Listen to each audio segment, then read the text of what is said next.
ഹരി ഓം. എല്ലാവർക്കും ഭഗവത്ഗീതയുടെ ഒരു സ്പെഷ്യൽ സെഷനിലേക്ക് സ്വാഗതം. ഇന്ന് നമ്മളോടൊപ്പം സ്വാമി സുധീർ ചൈതന്യജി എത്തിയിട്ടുണ്ട്. കുറച്ച് നാള് ഒരു തിരക്കിലായിരുന്നു. സ്വാമിജി ഇന്ന് നമ്മുടെ കൂടെ ഇന്ന് എത്തിയിട്ടുണ്ട്. എല്ലാ ചാപ്റ്ററും കഴിഞ്ഞ ഉടനെ നമുക്ക് ഒരു സാരാംശം സ്വാമിജി പറഞ്ഞു തരുമായിരുന്നു. കഴിഞ്ഞ 10, 11 ഈ 2 ചാപ്റ്ററിൻ്റെയും ചേർന്ന് ഇന്ന് നമ്മളോട് സാരാംശം പറഞ്ഞു തരുന്നതാണ്. എല്ലാവർക്കും അറിയുന്ന പോലെ സുധീർ ചൈതന്യ ജി ചിന്മയ മിഷനിൽ ആദ്യത്തെ 2 വർഷത്തെ കോഴ്സ് സന്ദീപനി സാധനാലയത്തിൽ ചെയ്ത് അത് കഴിഞ്ഞിട്ട് കോട്ടയം ചിന്മയ മിഷനിൽ സേവ അനുഷ്ഠിച്ച് വരുന്നു. എനിക്ക് തോന്നുന്നു സുധീർ ചൈതന്യജി ഇപ്പോൾ ഒന്ന് ചിരിക്കുന്നുണ്ടായിരിക്കും. അവിടുന്ന് എറണാകുളത്താണെന്ന് തോന്നുന്നു. ഇപ്പോൾ ചിന്മയ ഇന്റർനാഷണൽ ഫൗണ്ടേഷനിൽ സേവ അനുഷ്ഠിക്കുന്നു. നമ്മളൊക്കെ എല്ലാവരും ബുക്ക് വായിച്ചിട്ടുള്ളതാണ്. ചെറിയ കഥകളുടെ ബുക്ക് വായിച്ചിട്ടുള്ളതാണ്. ഏതായാലും ഇന്നത്തെ ഈ ഭഗവത്ഗീത സെഷനിലേക്ക് സ്വാമി സുധീർ ചൈതന്യജിയെ എല്ലാവരുടെ പേരിലും എൻ്റെ പേരിലും സമിതിയുടെ പേരിലും ഞാൻ സ്വാഗതം ചെയ്യുന്നു. ഹരി ഓം. ഹരി ഓം. ആരംഭിക്കാമല്ലോ അല്ലെ? 3 പ്രാവശ്യം ഓംകാരം ചൊല്ലി ശാന്തി മന്ത്രത്തോടുകൂടി നമുക്ക് ആരംഭിക്കാം. ഓം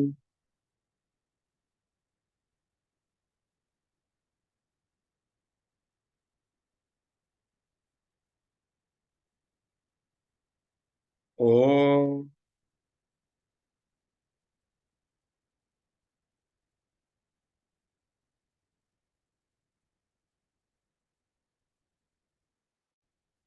ഓം ഓം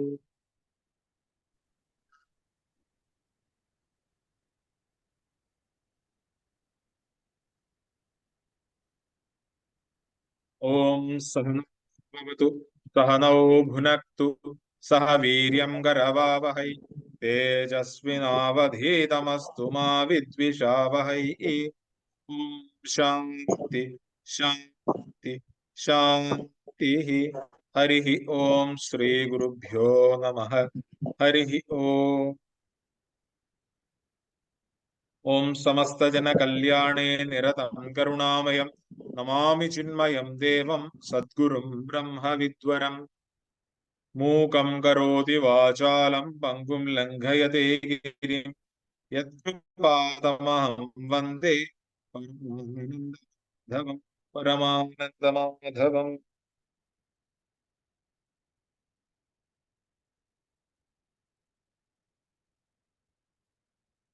ഓം പാർത്ഥായ പ്രതിബോധിതാം ഭഗവതാ നാരായണേന സ്വയം വ്യാസേന ഗ്രഥിതാം പുരാണമുനിന മധ്യേ ഭാരതം അദ്വൈതാമൃതവർഷിണീം ഭഗവതീം അഷ്ടാദശാധ്യായിനീം അംബ ത്വാമനുസന്ദധാമി ഭഗവദ്ഗീതേ ഭവദ്വേഷിണീ.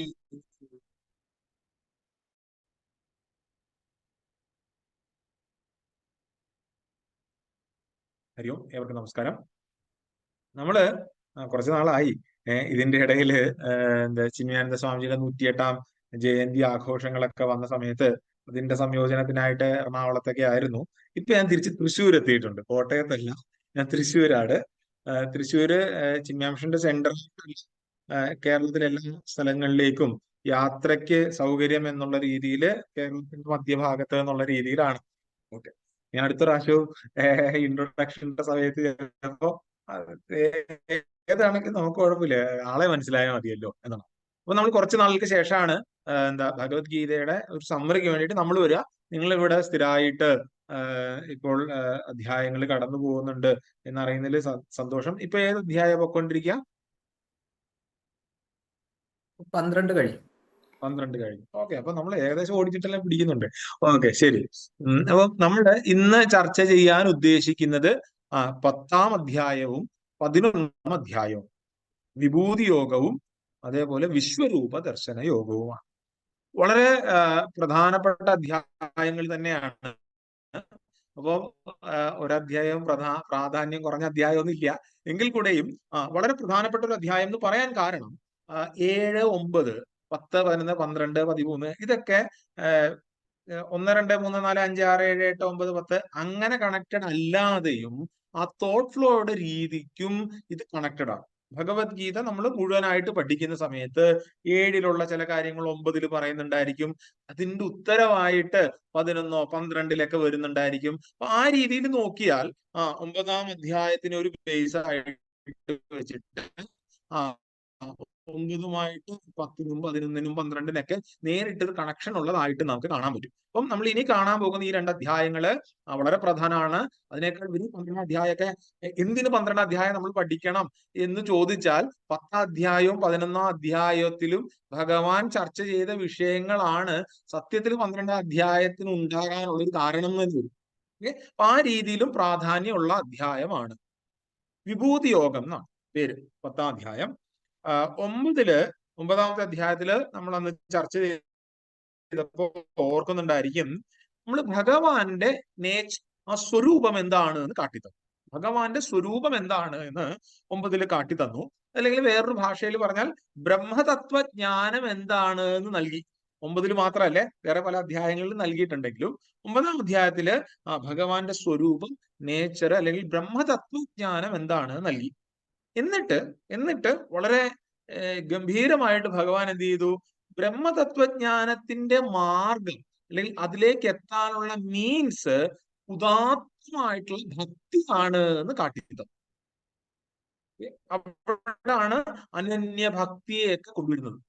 ഫലം തോയം അല്ലെങ്കിൽ അനന്യാശ്ചിന്തയം തോമാം എന്നെല്ലാം പറയും. ആ ഭക്തി എന്തിനാണ്? ആ ബ്രഹ്മതത്വജ്ഞാനത്തിലേക്ക്, അല്ലെങ്കിൽ നമ്മൾ ഓരോരുത്തരും പറയുന്ന ആ മോക്ഷമില്ലേ, ആ മോക്ഷത്തിലേക്ക് എത്താനുള്ള ഏറ്റവും മികച്ച മാർഗം ആ ഉദാത്തമായിട്ടുള്ള ഭക്തിയാണ് എന്ന് 9ാം അധ്യായത്തിൽ കിട്ടിത്തന്നു. അതേസമയം തന്നെ 9ാം അധ്യായത്തിൽ വേറൊരു കാര്യം കാണിച്ചു തന്നു. ഈ ഭക്തി ശുദ്ധീകരണ ഉപാധിയാണ്. നമ്മൾ ഓരോരുത്തരെയും പ്യൂരിഫൈ ചെയ്യാനും ഈ ഭക്തി കൊണ്ട് സാധിക്കും എന്ന് പറഞ്ഞു വെച്ചു 9ാം അധ്യായത്തിൽ. കടന്നുപോയാൽ വീണ്ടും ഒന്നുകൂടെ പോയി നോക്കിക്കഴിഞ്ഞാൽ ഇത് അവിടെ ഇവിടെയൊക്കെ കാണും. അധ്യായം എന്താ ചെയ്യുക?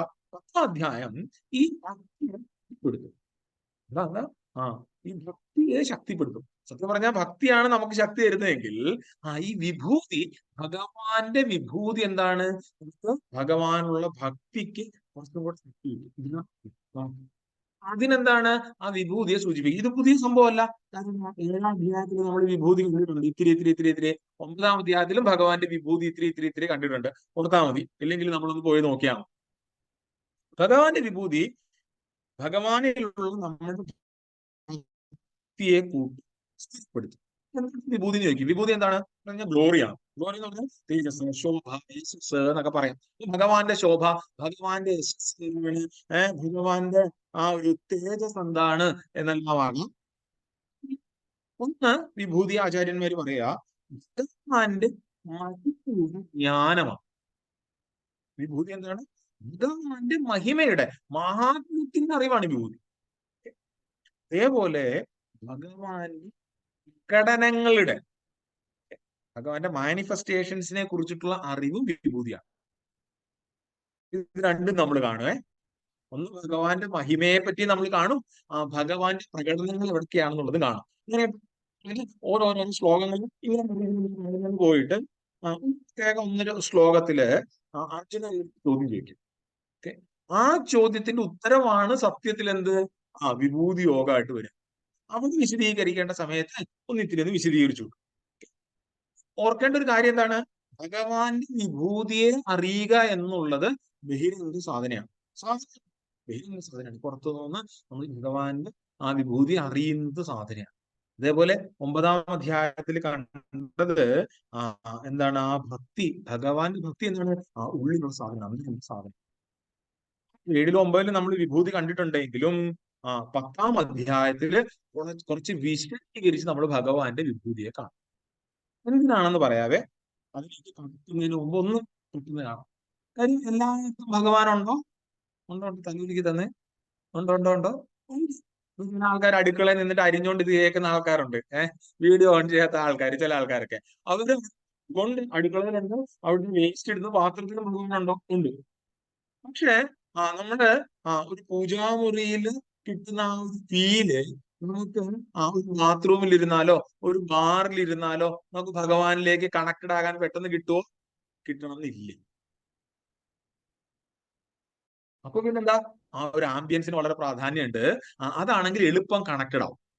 ഇവിടെ ഭഗവാന്റെ മഹിമയെ കാട്ടി തരുമ്പോ, അല്ലെങ്കിൽ ആ ഭഗവാന്റെ ആ ഗംഭീരങ്ങളായിട്ടുള്ള പ്രകടനങ്ങളിൽ ഞാൻ എന്താണെന്ന് അറിയുന്ന സമയത്ത് അതിൽ നോക്കാം.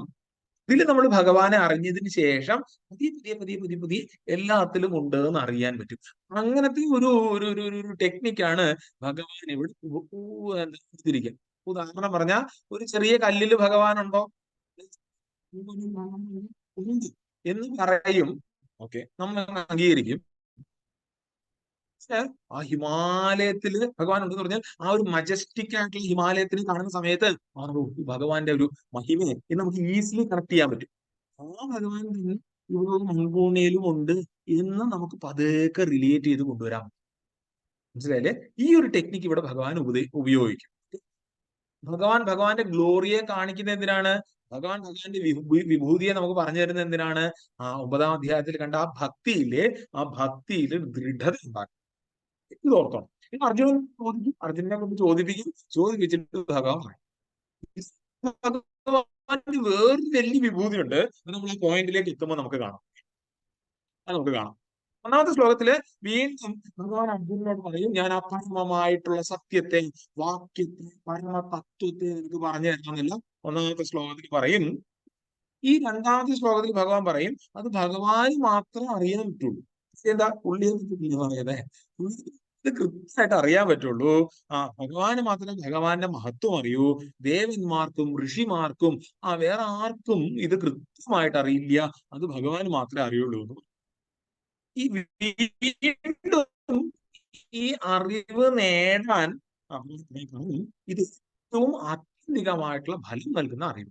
ഇത് ഭഗവാനെ പറ്റി അറിഞ്ഞാൽ ആ മോക്ഷത്തിലേക്ക് നമുക്ക് എത്താൻ പറ്റും. അതുകൊണ്ട് വീണ്ടും വീണ്ടും വീണ്ടും ഭഗവാൻ ഇത് പറഞ്ഞുകൊണ്ടിരിക്കും.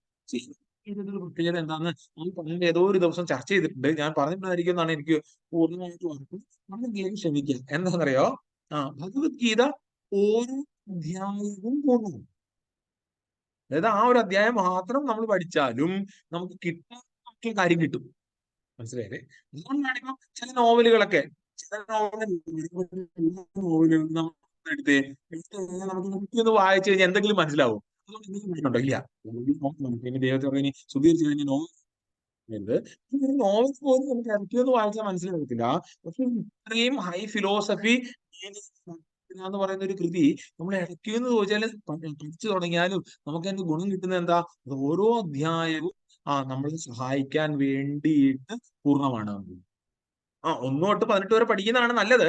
പക്ഷെ ഓരോ അധ്യായവും പൂർണ്ണമാണ്. അപ്പൊ ഇവിടെ വീണ്ടും ഭഗവാൻ എന്ത് ചെയ്യാണ്? ആ അറിവ് നേടാൻ വേണ്ടിയിട്ട് എന്ത് ചെയ്യണം? പ്രോത്സാഹിപ്പിക്കുകയാണ്. ഭഗവാൻ ചെയ്തില്ലേ? 2-ാമത്തെ അധ്യായത്തിൽ തുടങ്ങിയ പരിപാടിയാ. പക്ഷെ ഭഗവാൻ അപാര കരുണയാൽ വീണ്ടും അറിവ് നേടാനുള്ള ആ ഒരു പ്രോത്സാഹനം കൊടുക്കും. 4-5 ശ്ലോകങ്ങളില് മൈൻഡ് ലെവലില് എല്ലാം തന്നെയാണെന്ന് പറഞ്ഞു. എന്താണ്? ബുദ്ധിർ ജ്ഞാനമസമ്മോഹ, ക്ഷമാ സത്യം ദമഃശമഃ, സുഖം ദുഃഖം ഭവോ ഭാവഃ, ഭയം ഭയമേവ ച എന്നെല്ലാം പറയും. എന്താണ്? ബുദ്ധി, ക്ഷമ, സത്യം, ദമം, ക്ഷമ, ദുഃഖം, നാശം, ഭയം, അഭയം. അതായത് നല്ലതും ചീത്തയുമായിട്ടുള്ള ആധ്യാത്മിക ലെവലില് എല്ലാം എന്താണ്? എന്നിൽ തന്നെ ഉണ്ടാവുകയാണ് എന്ന് ഭഗവാൻ പറഞ്ഞു. ഭഗവാൻ തന്നെയാണെന്നാണ് പറയാൻ വരുന്നത്. ഇതിലേക്കാണ് ഈ കാണുന്ന നമ്മുടെ ആധ്യാത്മികമായിട്ടുള്ള മൈൻഡ് ലെവലിലുള്ള കാര്യങ്ങളെല്ലാം എന്താണ്? ഞാനാണ്. ഒരു 20 കാര്യങ്ങൾ അതെന്താണ്? ഞാനാണ്. എന്നിൽ നിന്നുണ്ടായവയാണെന്ന് പറയും.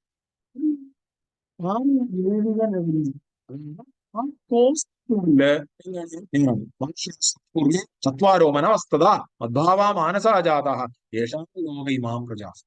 ഇതൊക്കെ ഋഷികൾക്കും അവർക്ക് മുമ്പുണ്ടായ 4 അതായത് സനകാദികളും എല്ലാം എന്ന പ്രഭാവത്തോട് കൂടിയവരാണ്. കോസ്മിക് എന്താണ്? അത് ഞാൻ തന്നെയാണ്. അതേപോലെ ആദി ഭൗതികമായിട്ടുള്ള എല്ലാം എല്ലാം എല്ലാം എല്ലാം ഞാൻ തന്നെയാണ് എന്ന് ഭഗവാൻ 4, 5, 6 ശ്ലോകത്തിൽ പറഞ്ഞു. എല്ലാം ഭഗവാനാണ് എന്നാണ് എത്തുക. ഇതില് ശ്രദ്ധിച്ചോണം, ഓർത്തോണം. നമ്മൾ പറയും എന്താണ്? ഭഗവാന്റെ ക്രിയേഷൻ എന്ന് പറയും. അങ്ങനെയല്ല പറയും, ഭഗവാന്റെ സൃഷ്ടികളും. സത്യത്തില് ആചാര്യന്മാര് ഈ ടെക്സ്റ്റുകളിലെല്ലാം അതല്ലെങ്കിൽ ശരിക്കും നമ്മൾ പാകമാകുന്ന സമയത്ത് അങ്ങനെ ഒരു വേർതിരിവ് പോലും വരരുത് എന്നാണ് പറയുക. അതായത് ഭഗവാന്റെ ക്രിയേഷനും തമ്മില് ഒരു വ്യത്യാസം ഉണ്ടാകാൻ പാടില്ല. പിന്നെന്താ? ഭഗവാൻ തന്നെയാണത്. മനസ്സിലായില്ലേ? ഭഗവാനിൽ നിന്ന് അല്ലെങ്കിൽ ആ ക്രിയേഷനിൽ നിന്ന് ഭഗവാനെ എടുത്ത് മാറ്റിയാൽ പിന്നെ വേറൊന്നും ഇല്ല.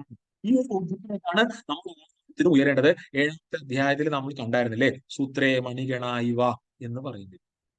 ഇതാണ് ഈ ഒരു ദൃഷ്ടിയാണ് ഭഗവാൻ നമുക്ക് നൽകുക. അല്ലെങ്കിൽ ആ ഒരു വിഷനാണ് നമ്മൾ ഓരോരുത്തരും ഡെവലപ്പ് ചെയ്യാൻ. 4, 5, 6 ആ വിസ്താരം നടന്നു. ഭഗവാന്റെ സൃഷ്ടി എന്ന് പോലും പറയാൻ പാടില്ല. നമ്മൾ മനസ്സിൽ ഓർത്തുകൊണ്ട് ഭഗവാന്റെ യോഗവും വിഭൂതിയും കാണാൻ പോകും. അർജുനൻ 12ാമത്തെ ശ്ലോകം മുതൽ 18ാമത്തെ ശ്ലോകം വരെ ചോദ്യം ചോദിക്കും. പല പല കാര്യങ്ങള് ഭഗവാൻ ഇതാണെന്നെല്ലാം പറഞ്ഞതിന് ശേഷം നിങ്ങൾ ചർച്ച ചെയ്തിട്ടുണ്ടായിരിക്കും. ഭഗവാൻ 12 മുതൽ 18 വരെയുള്ള ശ്ലോകങ്ങളില് അർജുനൻ ചോദിക്കും, എന്നോട് പറയുന്നതൊക്കെ ഞാൻ സത്യമാണെന്ന് ഞാൻ വിശ്വസിക്കുന്നു. അങ്ങയുടെ യഥാർത്ഥ സ്വരൂപത്തെ ദേവന്മാരോ ദാനവന്മാരോ ആരും അറിയുന്നില്ല എന്നല്ല ഇങ്ങനെ ഭഗവാനൊക്കെ പറഞ്ഞു 18ാമത്തെ ശ്ലോകത്തില് കൃത്യമായിട്ടുള്ള ഒരു ചോദ്യം ചോദിച്ചു. എന്താ കൃത്യമായിട്ടുള്ള ചോദ്യം? ഭഗവാൻ പറയും, യോഗേശ്വര ശ്രീകൃഷ്ണ, ഏത് വിധത്തിൽ എപ്പോഴും ധ്യാനിച്ചാൽ അങ്ങയെ അറിയാൻ പറ്റും? ഒരു ചോദ്യം. ഞാൻ അങ്ങയെ ഏത് രീതിയിൽ ധ്യാനിക്കണം? അതേപോലെ അല്ലയോ ഭഗവാനെ, ഏതേത് ഭാവങ്ങളിലാണ് ഞാൻ അങ്ങയെ ധ്യാനിക്കുക? ഈ 2 ചോദ്യങ്ങള് ഭഗവാൻ വിശദീകരിക്കുന്നതാണ് വിഭൂതിയോ. ഒന്നെന്താണ്? ഏത് വിധത്തിൽ എപ്പോഴും ധ്യാനിക്കണം ഞാൻ? ഏത് വിധത്തിൽ ഞാൻ ധ്യാനിക്കണം? അതിന് ഭഗവാൻ കൃത്യമായിട്ട് 20ാമത്തെ ശ്ലോകത്തിൽ ഉത്തരം നൽകും. സത്യത്തില് ഭഗവാൻ തന്നെ പറയുന്നതാണ്, ഈ വിഭൂതി പറഞ്ഞാൽ തീരില്ല. വിഭൂതി എന്താണ്? ശ്രേഷ്ഠ ദിവ്യങ്ങളായ ആത്മവിഭൂതികൾ പ്രധാനങ്ങളായവയെ ഞാൻ നിന്നോട് പറയാം. എന്നാൽ എന്റെ വിഭൂതി വിസ്തരിക്കാൻ തുടങ്ങിയ ഒരു അവസാനവും ഇല്ല എന്ന് 9ാമത്തെ ശ്ലോകത്തിൽ ഭഗവാൻ പറഞ്ഞിട്ടാണ് ഭഗവാന്റെ വിഭൂതി പറയാൻ തുടങ്ങുക. ക്ഷമിക്കണം സ്വാമിജി, ഇടയ്ക്കിടയ്ക്ക് ഡിസ്റ്റർബൻസ് ഉണ്ട്, കേൾക്കുന്നില്ല ഇടയ്ക്കിടയ്ക്ക്. അയ്യപ്പ, എന്താണെന്ന് എനിക്ക് അറിയില്ല. ചിലപ്പോൾ നെറ്റിന്റെ വലിയ വിഷയമായിരിക്കും. കേൾക്കുന്നില്ലെങ്കിൽ നിങ്ങൾ ആരെങ്കിലും ഒന്ന് കൈവക്കിയാൽ ഞാൻ ഒന്നുകൂടെ അത് റിപ്പീറ്റ് ചെയ്യും. ഓക്കെ ശരി. ഇങ്ങനത്തെ കൈവച്ചാ ശരി. ക്ലിയർ ആയിട്ട് നിങ്ങളെയൊക്കെ കാണാതെ, അതുകൊണ്ടാ. ശരി. കാര്യം, ഭഗവാന്റെ ഇടയ്ക്ക് അർജുനൻ 2 ചോദ്യം ചോദിക്കും. ഏത് രീതിയിൽ ഞാൻ അങ്ങയെ ധ്യാനിക്കണം? അല്ലെങ്കിൽ എപ്പോഴും അങ്ങയെ അറിയണം എന്നുണ്ടെങ്കിൽ ഞാൻ ഏത് രീതിയിൽ ധ്യാനിക്കണം? അല്ലെങ്കിൽ ഏതേത് ഭാവങ്ങളിലാണ് ഞാൻ ധ്യാനിക്കേണ്ടത്?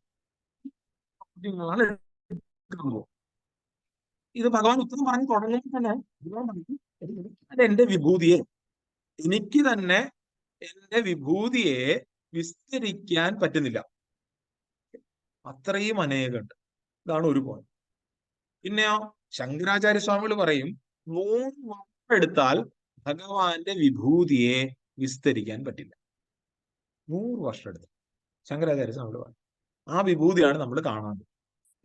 ഇതിൽ ഏറ്റവും പ്രധാനപ്പെട്ട പോയിന്റ്, ഫസ്റ്റ് പോയിന്റ്, ഏത് രീതിയിൽ ധ്യാനിക്കണം? 20ാമത്തെ ശ്ലോകം ഭഗവാൻ പറയാണ്, അഹമാത്മാ ഗുഡാകേശ സർവഭൂതാശയസ്ഥിത മമാദിശ്ച മധ്യം ച ഭൂതാനാം എന്ത് ഏവച. വളരെ പ്രധാനപ്പെട്ട ശ്ലോകമാണ്. എന്താണ്? അല്ലയോ അർജുന, സർവഭൂതങ്ങളുടെയും ഉള്ളിൽ വിളങ്ങുന്ന ആത്മാവ് ഞാനാകുന്നു. എല്ലാത്തിന്റെയും ആദിയും മധ്യവും അന്തവും ഞാൻ തന്നെ. ഞാൻ ഇങ്ങനെ ഭഗവാനെ എപ്പോഴും എങ്ങനെ അറിയും? എങ്ങനെ അറിയും? എന്റെ ഉള്ളിൽ വിളങ്ങുന്ന ആത്മാവായി കൊണ്ടുവരികയാണ്. ഒന്നുകൂടെ പറയാം. എന്താണ്? എന്റെ ഉള്ളിൽ വിളങ്ങുന്ന, അല്ലെങ്കിൽ അർജുന എല്ലാം വിളങ്ങുന്ന ആത്മാവ് ഞാനാണെന്ന് ഭഗവാൻ പറയുമ്പോ അതിന്റെ താല്പര്യം എന്താണ്? എന്റെ ഉള്ളിൽ വിളങ്ങുന്ന ആ ആത്മാവ് ഭഗവാനാണ് എന്ന് അറിയണം. ഇത് മാത്രമല്ല, എല്ലാത്തിന്റെയും ആദിയും മധ്യവും അന്ത്യവും ഞാൻ തന്നെ. അത് വേറൊരു രീതിയിൽ പറഞ്ഞാലേ, ആചാര്യന്മാര് ഈ മഹാവാക്യങ്ങളെ പറ്റി പറയും.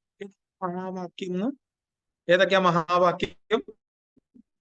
നമ്മൾ പറയും 4 മഹാവാക്യം എന്ന് പറയും അല്ലേ? എന്താണ്? തത്വമസി, അഹം ബ്രഹ്മാസ്മി, പ്രജ്ഞാനം ബ്രഹ്മ, അയമാത്മാ ബ്രഹ്മ എന്ന് പറയും. ഈ 4 മഹാവാക്യങ്ങളെ ഉള്ളോ? ധാരാളം മഹാവാക്യങ്ങളുണ്ട്. എവിടൊക്കെ ആ ഈശ്വരനും ജീവനും അതിന്റെ ഐക്യത്തിനെ സൂചിപ്പിക്കുന്നോ ഇതൊക്കെ മഹാവാക്യം. അതൊക്കെ മഹാവാക്യം. പിന്നെന്താ ഈ 4 എടുത്തത് കാര്യം? ഓരോ വേദത്തിൽ നിന്ന് ഓരോ ഉപനിഷത്തിനെ സെലക്ട് ചെയ്തിട്ട് ഓരോ ഉപനിഷത്തിൽ നിന്ന് ഒരു വാക്യത്തിന് എന്നുള്ള രീതിയിൽ എടുത്തേക്കുന്നു എന്നുള്ളതേ പ്രത്യേകത. മഹാവാക്യം എന്ന് പറഞ്ഞാൽ എന്താണ്? ആ മഹത്തായിട്ടുള്ള സത്യത്തിനെ സൂചിപ്പിക്കുന്ന വാക്യങ്ങളാണ്. എന്ന് പറയുമ്പോ ഭഗവത്ഗീതയിലെ ഒരു മഹാവാക്യമാണ് ഈ ശ്ലോകം. ഭഗവത്ഗീതയിൽ മഹാവാക്യം ഉണ്ടോ? ഉണ്ട്. ഈ ശ്ലോകം മഹാവാക്യാണ്. കാര്യം എന്താ? ഭഗവാൻ പറയാണ്, സർവഭൂതാശയസ്ഥിതം അഹമാത്മാവുടാകേശം സർവഭൂതാശയസ്ഥിത. എല്ലാ ഭൂതങ്ങളുടെയും ഉള്ളിൽ വിളങ്ങുന്ന ആ ആത്മാവ് ഞാനാകുന്നു. നീയാകുന്നു എന്ന് പറയത്തില്ലേ? തഥോസി അഹം ഭാസ്മി എന്നുള്ള ബോധ്യം വരില്ലേ? ഇത് തന്നെ ഭഗവാൻ ഇവിടെ പറഞ്ഞു. എല്ലാ ജീവജാലങ്ങളുടെയും ഉള്ളിൽ വിളങ്ങുന്ന ആത്മാവ് നീയാണ്, ഞാനാണോ? ഈ ഭാവത്തിൽ നീ എന്നെ ധ്യാനിക്കണം. ഞാൻ ആത്മസ്വരൂപിയാണ് എന്നുള്ള രീതിയിൽ ഞാൻ ധ്യാനിക്കണം. അങ്ങനെ ആകുമ്പോൾ നീ എന്നെ അറിയും. ഇതാണ് ഒന്നാമത്തെ ചോദ്യത്തിന്റെ ഉത്തരം. അതായത് നീ എന്നിലുണ്ട്, ലോകമെന്നിലുണ്ട്, പിന്നെയോ ഞാൻ മാത്രമുണ്ട്. സത്യം പറഞ്ഞാൽ ആരേ ഉള്ളൂ ഇവിടെ? ഞാൻ മാത്രമേ ഉള്ളൂ. കാര്യം എന്നാ? എല്ലാത്തിന്റെയും ആദിയും മധ്യവും അന്തവും ഞാൻ തന്നെ എന്ന് പറയുമ്പോ എന്താ? എല്ലാം എന്നിൽ തന്നെയാണ്. ഈ രീതിയിൽ നീ എന്നെ ധ്യാനിക്കണം. ഇനി ഒരു കാര്യം പറയട്ടെ. ഏറ്റവും വലിയ മഹിമ എന്താണെന്ന് പറയുക ഭഗവാന്റെ? ഇതാണ് ഏറ്റവും വലിയ മഹിമ. എന്ത്? സബ്ജക്റ്റും ഒബ്ജക്റ്റും എല്ലാം ഭഗവാൻ തന്നെയാണ് എന്നുള്ളതാണ് ഏറ്റവും മഹത്തായിട്ടുള്ളത്. ഭഗവാൻ മാത്രമേ ഉള്ളൂ എന്നുള്ളതാണ് ഏറ്റവും മഹത്തായിട്ടുള്ളത്. ഇനിയോ രണ്ടാമത്തെ ചോദ്യം എന്താ? ഏതേത് ഭാവത്തിൽ ഞാൻ അങ്ങയെ ധ്യാനിക്കണം? അതാണ് എന്ന് പറഞ്ഞിട്ട് എന്താണ്? ആദിത്യന്മാരിൽ വിഷ്ണു ഞാനാണ്, സൂര്യൻ ഞാനാണ്, ഋതുക്കളിൽ മരുഭൂമി ഞാനാണ്, ചന്ദ്രൻ ഞാനാണ്, വേദങ്ങളിൽ സാമവേദം ഞാനാണ് എന്നിങ്ങനെ ഭഗവാൻ പറഞ്ഞ് പറഞ്ഞ് പറഞ്ഞ് പറഞ്ഞ് എത്രയാമത്തെ 40ാമത്തെ ശ്ലോകവും വലിയ ഓരോന്നിലും നീ എന്നെ കാണും. എന്താണ്? യുദ്ധന്മാരിൽ ശങ്കരനായിട്ട് നീ എന്നെ കാണൂ, യക്ഷന്മാരിൽ രാക്ഷസ എന്താ എന്താണ് സാമവേദമായിട്ട് എന്നെ അറിയൂ, വൃക്ഷങ്ങളുടെ കൂട്ടത്തിൽ അരയാലായിട്ട് എന്നെ അറിയൂ. അങ്ങനെ അങ്ങനെ അങ്ങനെ അങ്ങനെ അങ്ങനെ അങ്ങനെ അങ്ങനെ അങ്ങനെ അങ്ങനെ അങ്ങനെ ഭഗവാൻ ഏറ്റവും മികച്ചതിൽ ഏറ്റവും മികച്ചത് ഞാനാണെന്ന് നീ അറിയൂ. അതില് നീ എന്നെ കാണൂ. കണ്ടിട്ട് ഇത് നീ കണ്ടിട്ട് നീ എന്ത് ചെയ്യ? നീ നീ എല്ലാത്തിലും ഞാൻ തന്നെയാണ് എന്നറിയും. ഇതാണ് പോയിന്റ്. നമ്മൾ പിള്ളേരൊക്കെ ചോദിക്കും, ഈ പറഞ്ഞ മറ്റേ മമ്മൂക്കോയുടെ തമാശയില്ലേ? മറ്റേ കണ്ടില്ല, അപ്പൊ ആരാണ് ആദ്യം കണ്ടത് എന്ന് പറഞ്ഞിട്ടൊരു തമാശ. അപ്പൊ ഇതിന്റെ സത്യം അത് കണക്കാണ് നമ്മുടെ കാര്യം. ഇതൊക്കെ നമ്മൾ പഠിച്ചാലും എല്ലായിടത്തും ആ ഭഗവാനെ കാണാൻ പറ്റുമോ?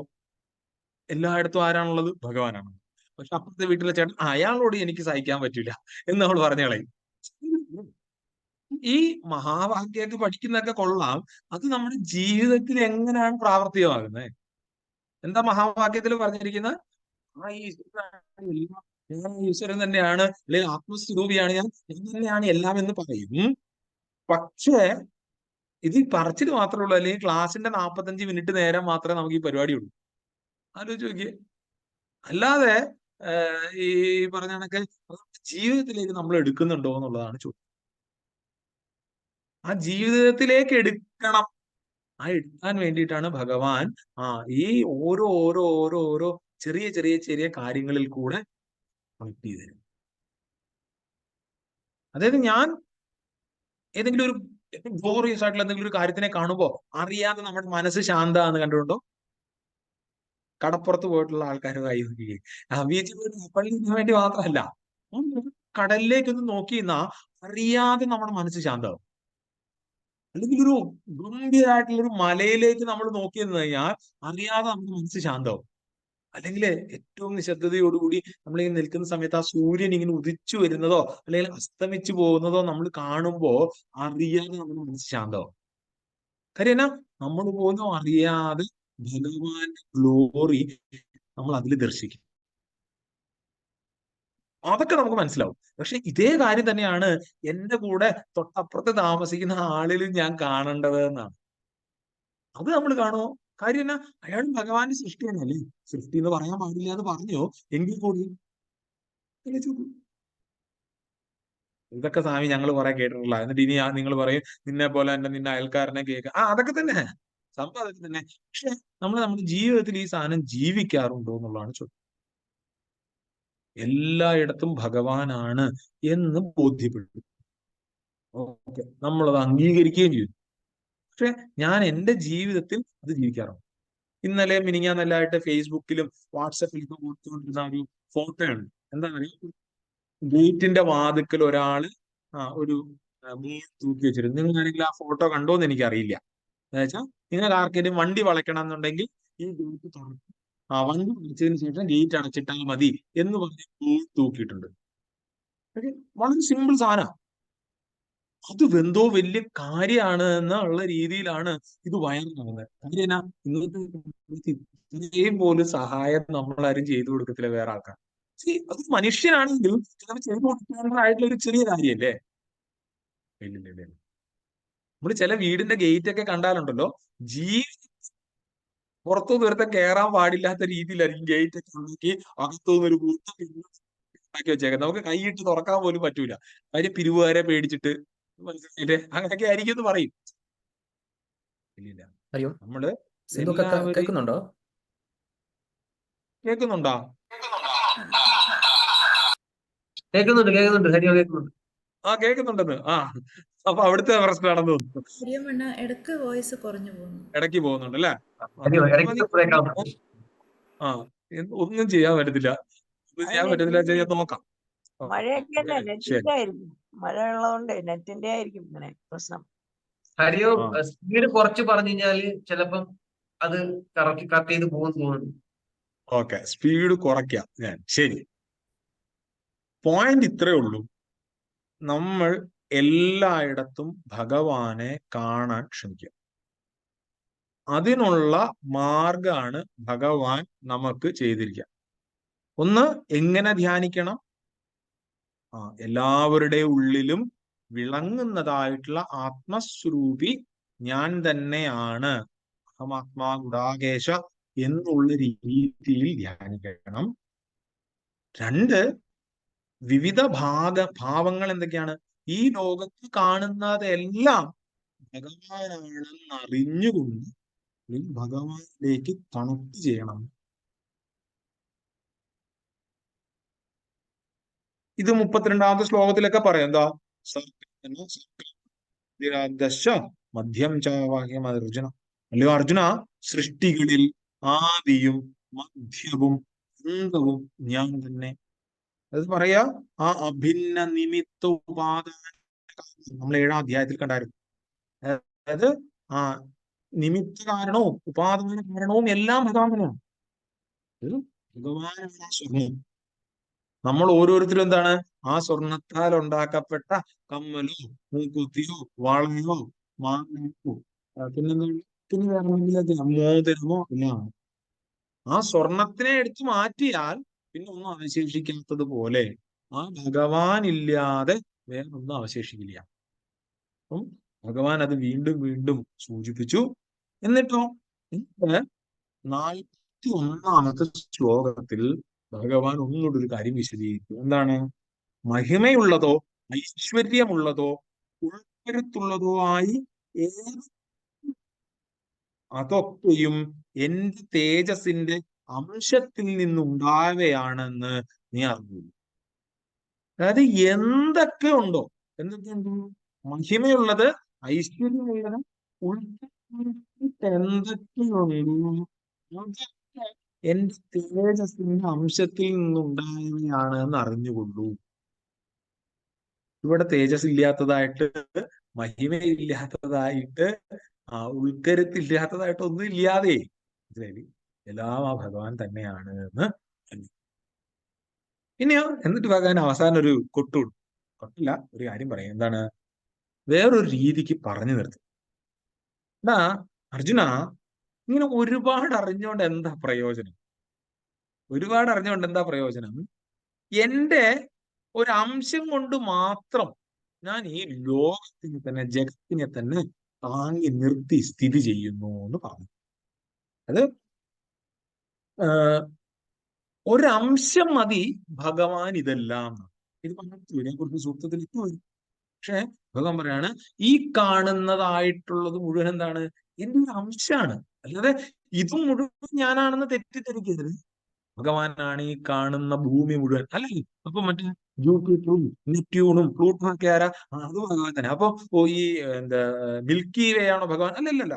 ഈ ലോകത്തിൽ ഈ കാണുന്ന അണ്ടർവാഹം, പ്രപഞ്ചം എന്നല്ല നമ്മൾ പറയത്തില്ലേ, അത് ഭഗവാന്റെ ഒരു അംശം മാത്രമാണ് എന്ന് അറിയും. ബേസിക്കലി എന്താ പറയാന്നറിയോ? പറയുന്നത് മനസ്സുകൊണ്ട് ഭഗവാനെ പിടിക്കാൻ ശ്രമിക്കാതിരിക്കും. കാര്യം മനസ്സ് ലിമിറ്റഡ് ആണ്. ഈ ലിമിറ്റഡ് ആയിട്ടുള്ള മനസ്സുകൊണ്ട് പിടിക്കാൻ ശ്രമിക്കാതിരിക്കൂ.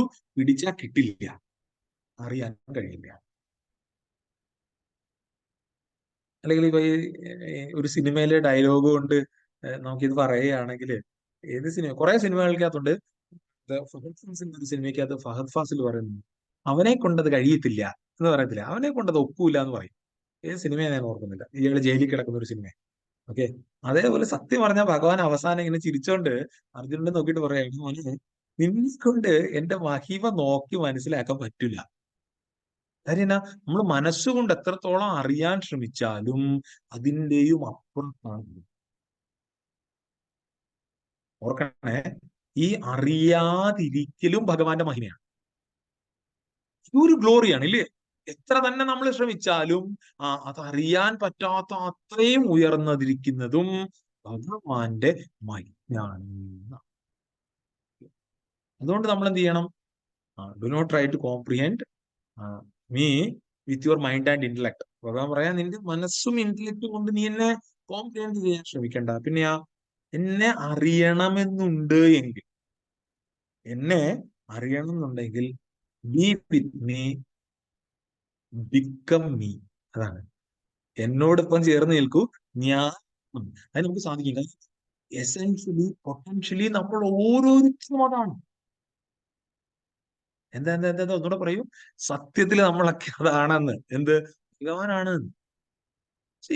ഇത് നമുക്ക് അറിയാവുന്നത് കൊണ്ടാണ് നമ്മുടെ കൾച്ചറിൽ നമ്മൾ എന്ത് ചെയ്യുക?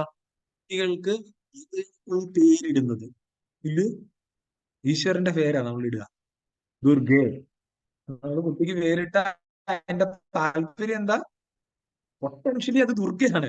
ചില സമയത്ത് ആയാലും എന്ന്. നമ്മൾ ഓരോരുത്തരും ഇപ്പോഴാണ് സ്റ്റൈലൊക്കെ വന്നിട്ട്, ഇപ്പോഴല്ലേ ഒരു 10-25 അല്ലെങ്കിൽ ഒരു 30-40 വർഷത്തിന്റെ ഇടയിലാണ് അർത്ഥമില്ലാത്ത പേരുകളൊക്കെ നമ്മൾ തപ്പിക്കൊണ്ട് വരുന്നത്. അല്ലെങ്കിൽ ഗ്ലോറിയുള്ള, മഹത്വമുള്ള, ശോഭയുള്ള പേരുകളാണ് നമ്മൾ ഇടുക. ആണോ അല്ലയോ? കാര്യം എന്നാ, ബാക്കിയുള്ള ആൾക്കാർ നമ്മൾ ആ പേര് വിളിക്കുന്ന സമയത്ത് നമ്മൾ ഓർക്കണം, നമ്മൾ സത്യത്തിൽ ആരാണെന്ന്. ഈശ്വര എന്ന് വിളിക്കുമ്പോൾ പരമേശ്വരനാണ് ഞാനെന്ന് ഓർക്കണം. സത്യത്തിൽ ഞാൻ ആ പരമേശ്വരനാണെന്ന്. അതാണ് എന്റെ പോയിന്റ്. നമ്മുടെ സംസ്കാരം ആ രീതിയിലാണ് നമ്മളെ ഓരോരുത്തരും ഡെവലപ്പ് ചെയ്യുന്നത്. നമുക്ക് ഗ്ലോറി മനസ്സിലാവില്ല, പക്ഷെ നമുക്ക് അതിനോട് ചേർന്ന് നിന്ന് അതാകാൻ പറ്റും. കാര്യം ഗ്ലോറി മനസ്സിലാക്കാത്തത് ബൗദ്ധിക വ്യാപാരമാണ്. മനസ്സിലാക്കോ? എത്ര കാര്യങ്ങളുണ്ട്, അത് എണ്ണി എടുക്കുന്നത് ബൗദ്ധിക വ്യാപാരമാണ്. പക്ഷെ അതിനോടങ്ങ് ചേർന്നാലോ? ചേരാൻ പറ്റും. കാര്യം എന്നാ, എസെൻഷ്യലി നമ്മൾ ഓരോരുത്തരും അത് തന്നെയാണ്. ആത്മാ ഗുണാകേശം. ഞാന് എല്ലാ ജീവജാലങ്ങളുടെയും ഉള്ളിൽ കുടികൊള്ളുന്ന ചൈതന്യമാണ്. ഞാനും അത് തന്നെയാണ്. ഇതിലേക്ക് നമ്മൾ ഉയരണം. ഈ ഒരു ഗ്ലോറി മനസ്സിലാക്കുന്ന സമയത്ത്, ഭഗവാന്റെ മഹത്വം മനസ്സിലാക്കുന്ന സമയത്ത് നമുക്ക് 9-ാം അധ്യായത്തിൽ കണ്ട ആ ഭക്തി കൂടി. എന്റെ ഭഗവാൻ അങ്ങനാണല്ലേ, ഇതെല്ലാം കാണും. ആ ഒരു ഭക്തി കൂടും. അനന്യ ഭക്തി, അതിലേക്ക് ഞാൻ നടക്കാൻ ശ്രമിക്കും. ഭഗവാൻ പലതായി പ്രകടീഭൂതമായി ഏറ്റവും ഗ്ലോറിയസ് ആയി ഇത് കാണിച്ചു. 11-ല് അർജുനൻ ഭഗവാനോട് ഇതിനൊരു ഡെമോ വേണമെന്ന് പറയും. അതാണ് നമ്മളെ കണക്ക് തന്നെ, അങ്ങനല്ലേ? ഇതൊക്കെ പറഞ്ഞാൽ ശരി, എനിക്ക് ഡെമോ എന്ന് കാണാം. നമ്മളിപ്പോ ഇപ്പൊ ഇപ്പൊ മറ്റേ ഡെമോ റൈഡ് ഒക്കെ നമുക്കൊക്കെ വണ്ടി കിട്ടുമല്ലോ, വെറുതെ വണ്ടി പണ്ടൊന്നും കിട്ടത്തില്ലായിരുന്നു. ഇപ്പൊ എന്താ, നമുക്ക് വണ്ടി ഒന്ന് ഡെമോ കാശ് കൊണ്ടുതരും, നമുക്കത് വേണമെങ്കിൽ ഒന്ന് ഓടിച്ചു നോക്കാം, അങ്ങനെയൊക്കെയാ. അതേപോലെ ഈ പറഞ്ഞതൊക്കെ ശരി തന്നെ, എല്ലായിടത്തും പോകാനൊക്കെ ഉണ്ട്. പക്ഷെ അങ്ങ് പറഞ്ഞത് ഒരു അംശത്തിൽ ഈ ലോകം ചെയ്യുന്നത്. അങ്ങനാണെങ്കിൽ അങ്ങയുടെ ആ ഒരു വിശ്വരൂപം കാണാം. ഇതിനെ വേറൊരു രീതിയിലായിരിക്കും ഞാൻ 12-ാം അധ്യായം എടുക്കാൻ പോകുന്ന സമയത്ത് കണക്ട് ചെയ്യുക. ആ സമയത്ത് ഞാൻ കണക്ട് ചെയ്തോളാം. ഡെമോ വേണം തോന്നും. ഭഗവാൻ എന്ത് ഈ കോസ്മോസ് ആയി എന്ന് പറയുന്ന സമയത്ത് ഭഗവാൻ ഈ ലോകത്തിനെ മുഴുവൻ തന്നെ എങ്ങനെ നടത്തുന്നോ എന്ന് കാണാൻ അർജുനൻ ഒരു ആഗ്രഹം ഉണ്ടാക്കി.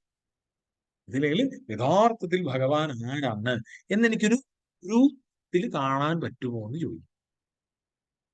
അതും ഒരു താല്പര്യമാണ്. കാര്യം എന്നാ വെച്ചാൽ നമ്മൾ ഇനി സഗുണ ഉപാസനയെ പറ്റി 12-ലും നിർഗുണ ഉപാസനയെ പറ്റി 13-ലും കാണാൻ പോകും.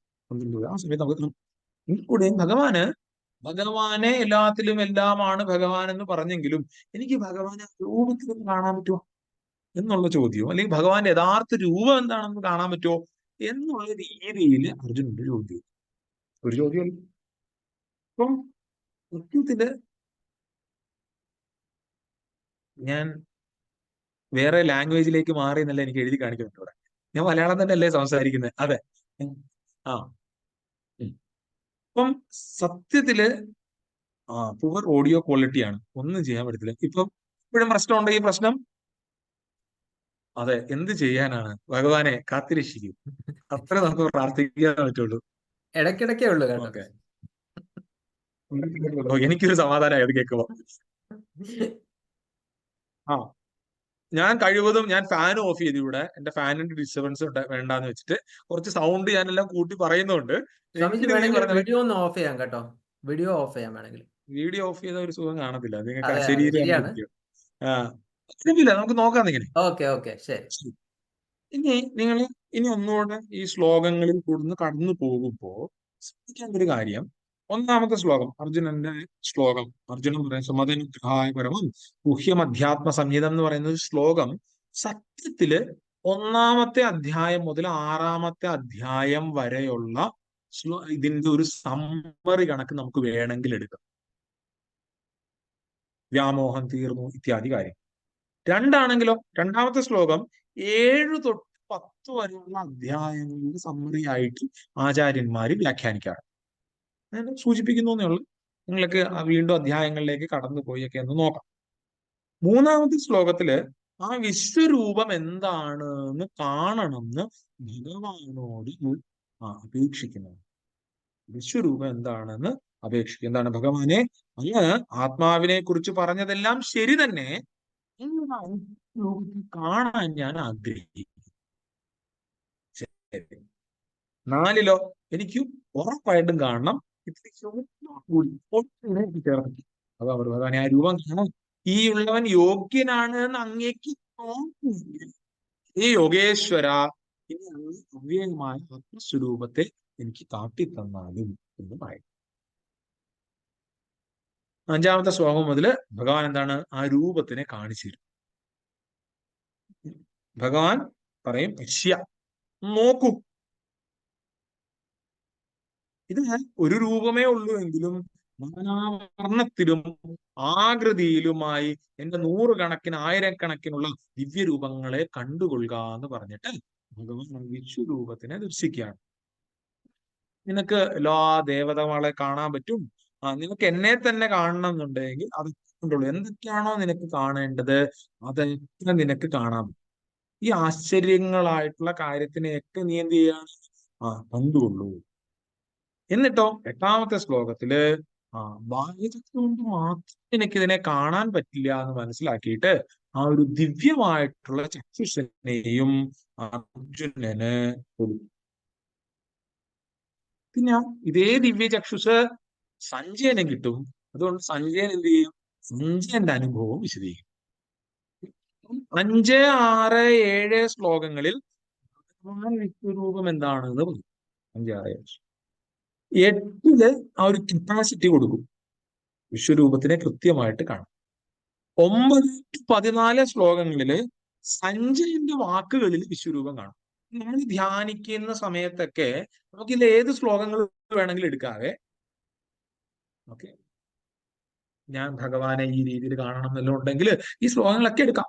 9 to 14 ശ്ലോകങ്ങളിൽ സഞ്ജയന്റെ വാക്കുകളിൽ വിശ്വരൂപത്തിനെ പറയും.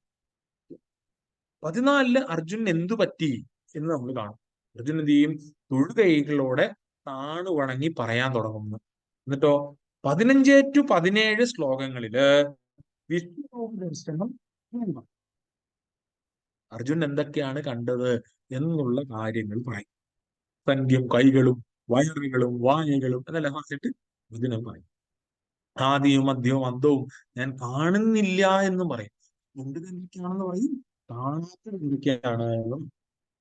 എന്നിട്ടോ 18ാമത്തെ ശ്ലോകത്തില് ആ ഏറ്റവും പരമമായിട്ടുള്ള ഈശ്വരനാണ്, സുപ്രീം ലോർഡാണ് എന്നുള്ളത് അർജുനൻ പറയും. പരമമായിട്ടുള്ള ഈശ്വരൻ ത്വമക്ഷരം പരമം വേദിതവ്യം ത്വമസ്യ വിശ്വസ്ഥാനം ത്വമവ്യയ ശാശ്വത ധർമ്മഗോപ്താ സനാതനസ്ത്വം പുരുഷോ മതോമേ. അങ്ങാണ് നിത്യരക്ഷകനെന്നും അന്നാണ് പരമാത്മാവാണെന്നും അർജുനൻ പറയും. എന്തുകൊണ്ട് അങ്ങനെ പറയാൻ കാരണം? കാര്യം 19 to 23 എന്തുകൊണ്ട് ഭഗവാൻ ആ പരമമായിട്ടുള്ള ഈശ്വരനാണ് എന്ന് വിശദീകരിക്കും. അർജുനൻ തന്നെ വിശദീകരിക്കും. 19 to 23 ശ്ലോകങ്ങൾ. ആദിമധ്യാന്തരഹിതനും അളവറ്റ പ്രഭാവങ്ങളോട് കൂടിയവനും അസംഖ്യം കൈകളോട് കൂടിയവനും എന്ന് പറഞ്ഞിട്ട് 19 to 23 വരെ അദ്ദേഹം പരമാത്മാവാണ്, ഇത് ലോകമാണ് ഈശ്വരൻ എന്നുള്ളത് അർജുന വാക്കുകളിൽ വിശദീകരിക്കും. എന്നിട്ടോ 24, 25 അർജുനൻ പേടിക്കും. ഞാൻ പേടിച്ചു പോയി ഭഗവാനെ, ഞെട്ടി ഭഗവാനെ, കുട്ടി പറയത്തില്ലേ. എന്താണ്? അവന്റെ മനസ്സ് ഭയം കൊണ്ട് പിടികൊള്ളുന്നു, സമാധാനവും ഇല്ലാത്ത ഭഗവാന്റെ ആ ഘോര രൂപത്തിനെയും അർജുനൻ കാണുന്നതായിട്ട്. എന്തുകൊണ്ട്? ഈ കാര്യങ്ങളുണ്ടെങ്കിലും 26 മുതൽ 30 വരെ ഭഗവാൻ ആ കൗരവരെ ഇല്ലാതാക്കുന്ന കാര്യത്തിനെ അർജുനൻ വിശദീകരിക്കും. ദംഷ്ട്രകൾ കൊണ്ട് ഭയങ്കരങ്ങളും കപാലി പോലിരിക്കുന്ന വായകൾ കണ്ടിട്ട് തന്നെ എനിക്ക് ദിക്കുകൾ മനസ്സിലാക്കാൻ കിട്ടുന്നില്ല. ഭഗവാനെ പേടിച്ചു. ഭഗവാന്റെ ആ വിശ്വരൂപത്തിനെ കണ്ടിട്ട് പേടിച്ചു. ധൃതരാഷ്ട്രപുത്രന്മാരും ഭീഷ്മരും ദ്രോണരും കർണരും എല്ലാം അങ്ങ് പ്രാപിക്കുന്നതും ഇവിടുന്ന് ഇറങ്ങി വരുന്ന ആ ഒരു കാര്യം, അതായത് ആ കൗരവന്മാരൊക്കെ ഇല്ലാതാവുന്നതൊക്കെ ആ ഈ രൂപത്തിൽ കാണാം. പക്ഷെ നമ്മളിങ്ങനല്ലല്ലോ അല്ലെ, വിശ്വരൂപം പണ്ട് ഇതില് കണ്ടു. വിശ്വരൂപം മഹാഭാരതത്തില് കാണിക്കുന്ന സമയത്ത് പ്രത്യേകം എനിക്കിപ്പോഴും ഓർമ്മയുണ്ട്. ഞാൻ കുഞ്ഞായിരിക്കുന്ന സമയത്ത് വിശ്വരൂപത്തിന്റെ സപ്ലിമെന്റ് വന്നത് ഹരിയന ഭഗവാന്റെ ഉപദേശം, ഭഗവാൻ വിശ്വരൂപം അങ്ങനത്തെ കാണിക്കാൻ വലിയൊരു ഇനിമേഷൻ ആയിരുന്നു. അവസാനം ഇവിടെ നിന്ന് ഇങ്ങനെ ആൾക്കാർ കയറി പോകുന്ന ഒരു വായിക്കൂടെ ഇപ്പുറത്തോടെ ഇറങ്ങി വരുന്നില്ല. ഞാൻ പണ്ടത്തെ മഹാഭാരതത്തിന്റെ കാര്യമാണ് പറയുന്നത്, ഞാൻ കുഞ്ഞായിരിക്കുന്ന സമയത്തെ കാര്യം. പക്ഷെ ഇവിടെ ഇത് അർജുനൻ കണ്ട് പേടിച്ചു വിറച്ചു പോയി. ആരാണങ്ങ് എന്ന് അർജുനൻ ഭഗവാനോട് ചോദിക്കും. ഭഗവാൻ അതിന് ഉത്തരം കൊടുക്കും. എന്നിട്ടോ എന്തിനീ വിശ്വരൂപം കാട്ടി എന്നുള്ളത് ഭഗവാൻ പറയും. ഇതാണ് ഏറ്റവും പ്രധാനപ്പെട്ട ഒരു കാര്യം. 33ാമത്തെ ശ്ലോകത്തിൽ പറയും, അത് അർജുനനെ ശക്തിയുള്ളവനാക്കാൻ, അർജുനനെ പ്രചോദിപ്പിക്കാൻ വേണ്ടിയിട്ട്. ഐശ്വര്യ സമൃദ്ധമായ രാജ്യം നീ അനുഭവിക്കൂ, ശത്രുക്കളെ ജയിച്ച് കീർത്തി സമ്പാദിക്കൂ. ഞാൻ തന്നെ ഇവരെയൊക്കെ ആദ്യമേ കൊന്നു കഴിഞ്ഞു. ഇടം കൈ കൊണ്ടും അമ്പയ്യ സമർത്ഥനായ അർജുന, നീ നിമിത്തമായി ഭവിച്ചാൽ. എന്താ ചെയ്യേണ്ടതൊക്കെ ഞാൻ ചെയ്തിട്ടുണ്ട്, നീ വെറും ഒരു നിമിത്തമായി ഭവിച്ചു. ഇത് നമ്മുടെ ജീവിതത്തിലേക്ക് നമ്മൾ ഏറ്റെടുക്കേണ്ട ഒരു കാര്യമാണ്. ശ്രദ്ധിച്ചോണേ, ഇത് ഒന്ന് ആലോചിക്കണം, വീണ്ടും വീണ്ടും ആലോചിക്കണം. ജീവിതത്തിൽ കൊണ്ടുവരാൻ പറ്റുമോ എന്നുള്ളതാണ്. നമ്മളൊക്കെ വലിയ വലിയ കാര്യങ്ങളൊക്കെ ഏറ്റെടുത്ത് ചെയ്യുന്ന ആൾക്കാരല്ലേ? തലകുലുക്കി തന്നെ ആണ്. നമ്മളെല്ലാവരും ചെയ്യുന്ന ആൾക്കാർ വലിയ വലിയ കാര്യങ്ങൾ. പക്ഷെ സത്യത്തില് നമ്മൾ ആ പരിപാടിയൊക്കെ നന്നായിട്ട് കടന്നു പോയതിന് ശേഷം തിരിച്ചൊന്ന് ആലോചിക്കുന്ന സമയത്ത് സത്യത്തില് നമ്മളാണോ ചെയ്തത്, അതങ്ങ് നടന്നു പോവുമായിരുന്നു. ഇപ്പൊ ഞാനിപ്പോ ഏറ്റവും അടുത്ത് പറഞ്ഞ ചിന്മയാനന്ദ സ്വാമിജിയുടെ 108ാം ജയന്തി ആഘോഷങ്ങളുടെ ഭാഗമായിട്ട് നാളത്ത് വലിയ പരിപാടികളാണ്. ആ സമയത്ത് പരിപാടി ഭയങ്കരമായിട്ട് നടന്നു. 30,000 പേര് എല്ലാ ദിവസവും വരുന്ന രീതിയിലുള്ള പരിപാടിയൊക്കെ ആയിരുന്നു. പല മഹാത്മാക്കളൊക്കെ വന്നു, വലിയ പരിപാടികളൊക്കെ നടന്നു. ഞാൻ അതിന്റെ കോർഡിനേറ്റർ ആയിരുന്നു എന്നാണ് വെപ്പ്. എന്നോട് ഇനി ഒന്നുകൂടെ അങ്ങനെ ഒരു പരിപാടി ചെയ്യാൻ പറഞ്ഞാൽ ഞാൻ പറയും, സ്വാമി ഞങ്ങളെ വിട്ടേക്കാൻ പറയും. തിരിഞ്ഞു നോക്കുമ്പോ അത് നടന്നതെന്ന് ശരിക്കും പറയാൻ പറ്റില്ല. എല്ലാം വെൽ പ്ലാൻഡ് ആയിരുന്നു. നമ്മൾ വിചാരിച്ച പ്ലാനിനനുസരിച്ച് തന്നെ എല്ലാം നടന്നു. പക്ഷെ സത്യത്തില് ആലോചിച്ച് നോക്കൂ, അതങ്ങ് നടന്നു പോവുകയാണ്. ഇതാ ഭഗവാൻ ഇവിടെ പറഞ്ഞു വെക്കുക. കാര്യം എന്താ? ചെയ്യേണ്ടതൊക്കെ ഞാൻ ചെയ്തിട്ടുണ്ടാ, നീ ഒന്ന് നിമിത്തമായിട്ട് നിന്നാ മതി എന്നാ. ഞാൻ ഭഗവാന്റെ കൈകളിലെ ഇൻസ്ട്രുമെന്റ് മാത്രമാണ് എന്നുള്ള ഭാവത്തിലാണ് ഞാൻ ലോകത്തിൽ ഇടപെടുന്നതുണ്ടല്ലോ, എന്റെ ഏറ്റവും ബെസ്റ്റ് വെളിയിൽ വരും. നേരെ മറിച്ച് ഞാനാണ് ഇവിടെ അധികാരി, എല്ലാവർക്കും മേലാവി, ഞാൻ ചെയ്യുന്നത് ഞാനേ ചെയ്യാൻ, അയ്യോ ഞാനില്ലെങ്കിൽ എന്തു പറ്റും എന്നുള്ള ലൈനിലൊക്കെ ആണെങ്കിലോ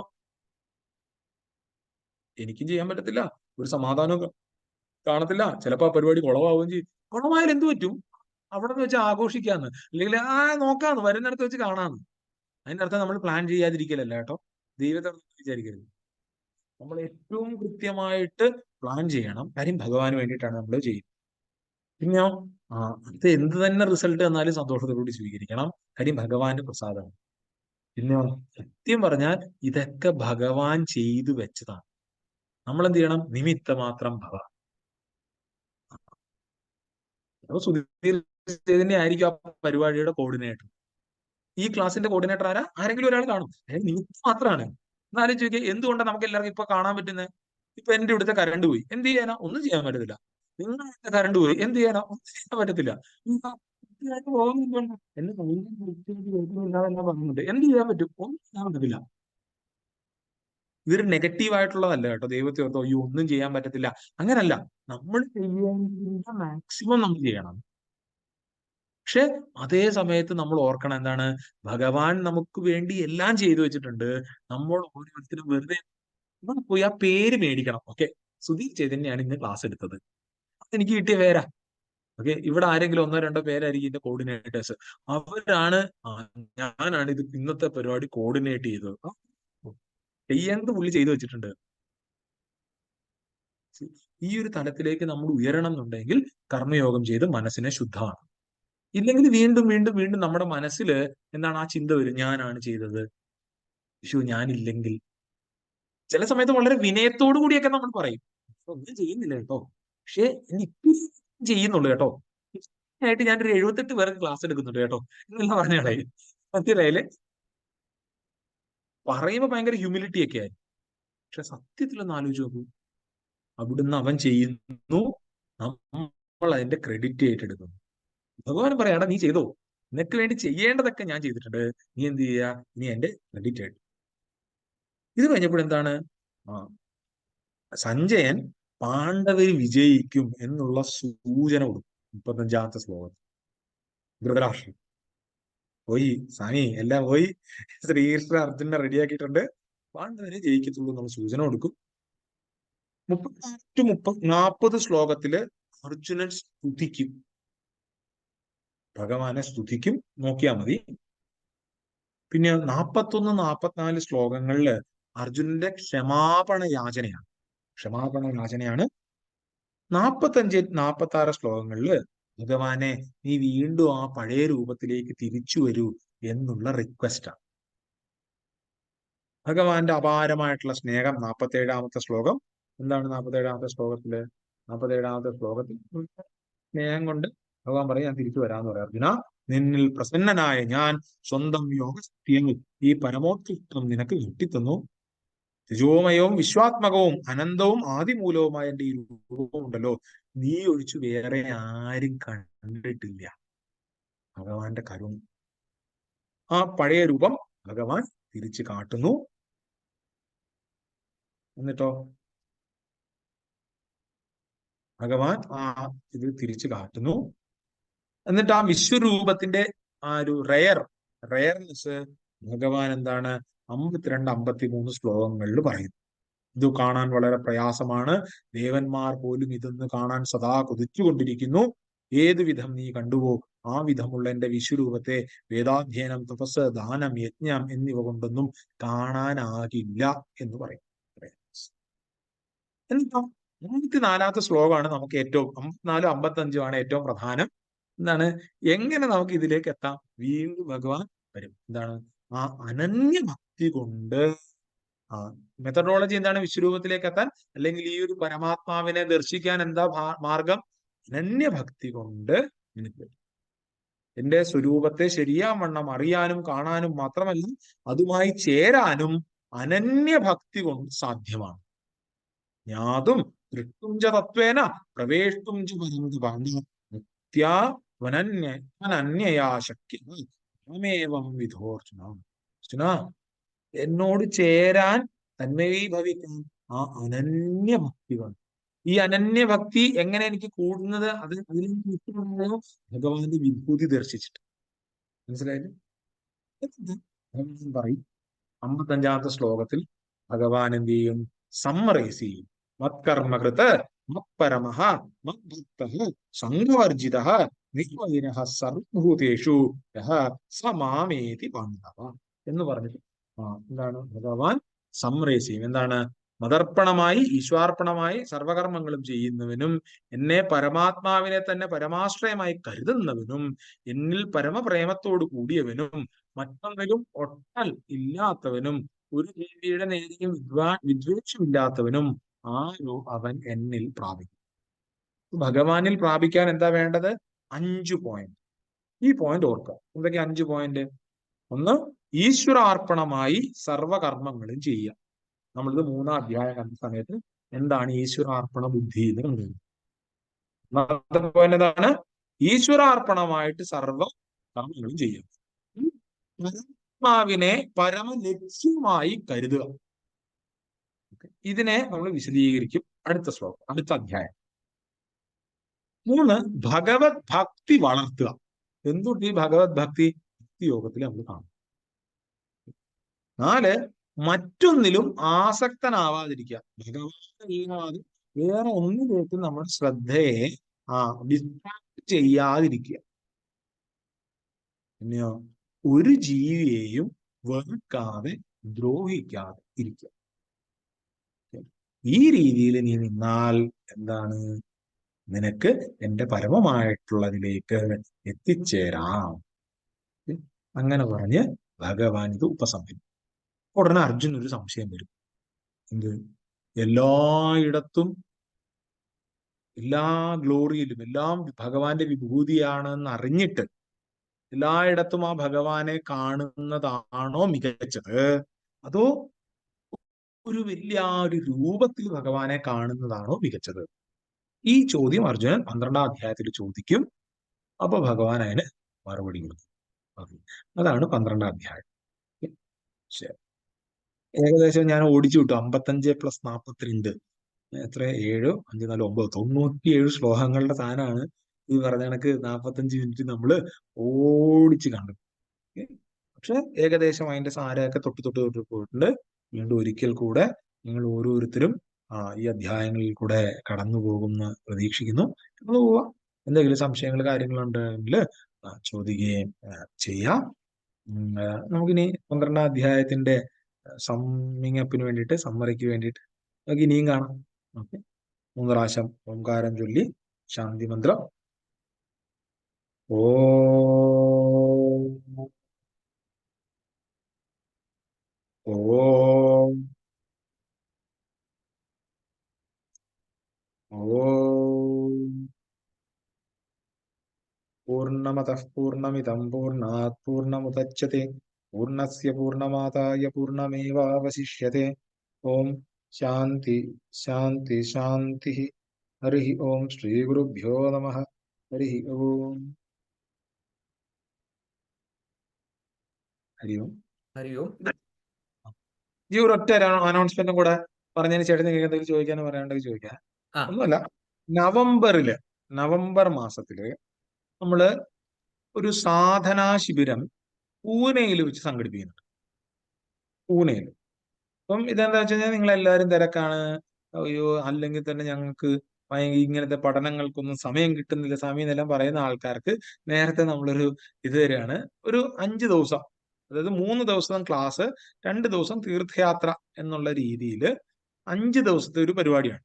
3 ദിവസം നമ്മളൊരു ഏതെങ്കിലും ഒരു ആധ്യാത്മിക കൃതിയും പിന്നെ കുറച്ച് ധ്യാന പരിശീലനവും ഒക്കെ നമ്മുടെ ആശ്രമത്തിൽ വെച്ചിട്ടായിരിക്കും നടത്തുക. അതിനുശേഷം ഒരു 2 ദിവസം കുറച്ച് ക്ഷേത്രങ്ങളൊക്കെ പൂനെയിലുള്ള ആളന്തി തുടങ്ങിയിട്ടുള്ള ക്ഷേത്രങ്ങളെല്ലാം ഒരു സന്ദർശനത്തിനെല്ലാം ആയിട്ട് ഇങ്ങനെ ഒരു പ്ലാൻ ചെയ്യുന്നുണ്ട്. അപ്പൊ ഞാൻ അതിന്റെ ഡീറ്റെയിൽസ് ഞാൻ അയച്ചു തരാം. അപ്പൊ താല്പര്യമുള്ളവർ ആരെങ്കിലും ഉണ്ട് എങ്കിൽ അറിയിക്കുക. നവംബർ മാസം 23 ടു 20 ടു 23 20, 21, 22, 23, 24, 24 വരെ 20 ടു 24 ആർക്കെങ്കിലും താല്പര്യമൊക്കെ ഉണ്ടെങ്കിൽ അറിയിച്ചാൽ അതിന്റെ ഭാഗമാകാവുന്നതാണ്. ഇങ്ങനെ പ്ലാൻ ചെയ്ത് വരുന്നേ ഉള്ളൂ. ഞാൻ ആദ്യമായിട്ട് ഒരിടത്ത് അനൗൺസ് ചെയ്യുന്നത് ഇവിടെ ആണ് എന്നേ ഉള്ളൂ. ശരി. ഹരി ഓം. ഹരി ഓം. അപ്പൊ എന്തെങ്കിലും സംശയമുണ്ടെങ്കിൽ ചോദിക്കാം. ആർക്കെങ്കിലും എന്തെങ്കിലും സംശയം ഉണ്ടെങ്കിൽ അൺമ്യൂട്ട് ചെയ്യാം, ഞാൻ വിളിക്കാം. ഹരി ഓം. ജയരാജാണ്. ഹരി ഓം. ഹരി ഓം അണ്ണാ. ഹരി ഓം. ഹരി. ഒരു സംശയമല്ല സ്വാമിജി, ഒരു കാര്യം ചോദിക്കുന്നത്, അതായത് വിഭൂതി യോഗത്തിലെ 20ാമത്തെ ശ്ലോകം, അതില് ഭൂതങ്ങളുടെ ആദിയും മധ്യവും അന്തവും ഞാനാകുന്നു എന്നാ പറയുന്നത്. അത് കുറച്ചുകൂടെ വിശദീകരിച്ച് പറയാൻ പറ്റുമോ സ്വാമിജി? ഭൂതങ്ങളുടെ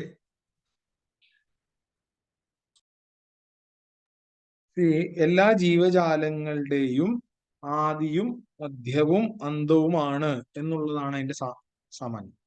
അതായത് നമ്മൾ നേരത്തെ സൂചിപ്പിച്ച കണക്ക് എല്ലാം ഞാൻ തന്നെയാണ് എന്ന് പറയുന്നത്, അതിന്റെ തുടക്കവും ഒടുക്കവും ഞാൻ തന്നെയാണ്. അതാണ് എല്ലാ ഭൂതങ്ങൾ എന്ന് പറയുന്നത് ജീവജാലങ്ങൾ എന്ന് വെച്ചോളൂ. ഓക്കെ. എല്ലാ ജീവജാലങ്ങളുടെയും ആദിയും മധ്യവും അന്തവും ഞാനാണ്. ഇത് ഞാൻ അതുകൊണ്ടാണ് സൂചിപ്പിച്ചത്. എന്താ, ഇതൊരു മഹാവാക്യമായിട്ടാണല്ലോ നമ്മൾ സൂചിപ്പിച്ചത്. ആദ്യത്തെ ലൈനിൽ എന്താ പറയുക? 20ാമത്തെ ശ്ലോകത്തിലെ ആദ്യത്തെ